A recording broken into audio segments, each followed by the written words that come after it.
Mr. President, I didn't come to the floor to speak to the nominee that is before us this afternoon, but following the very impassioned comments by colleagues, in fairness, on both sides of the aisle, and recognizing the vote that I just took about an hour ago to advance Vanita Gupta to this position, I will take just a moment to explain where I'm coming from and why I will be supporting her final confirmation in just an hour.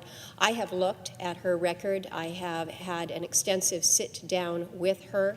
I'm impressed with not only her professional credentials, but really the level of experience, but more to the comments that we just heard on the floor, the passion that she carries with her, with the work that she performs.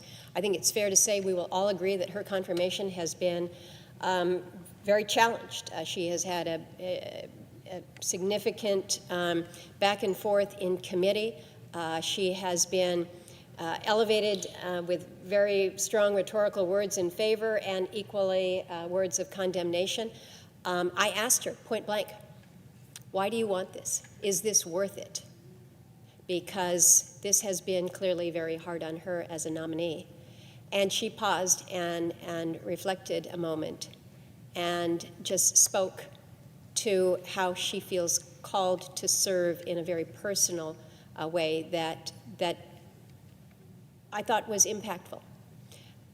We had a long discussion about some of the issues that I care deeply about in my state as they relate to justice, access to justice, public safety, and the real tragedy that we face when it comes to women, primarily our Native women, who experience rates of domestic violence and sexual assault that are shocking, disturbing, and wrong.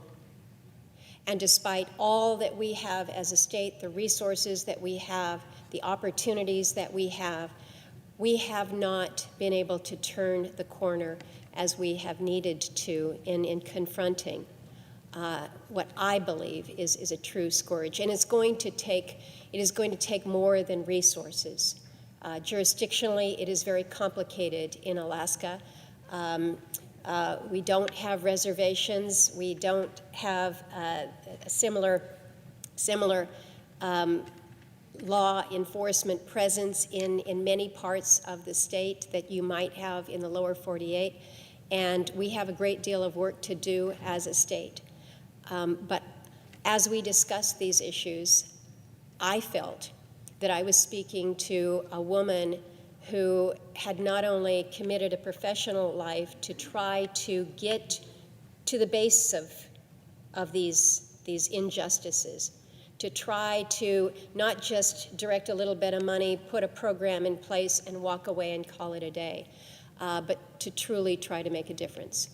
And so there are some statements that she has made in some other areas that, in fairness, I find troubling and concerning, and part of my job will be to ensure that she understands clearly how this translates into issues in my state and with our particular issues.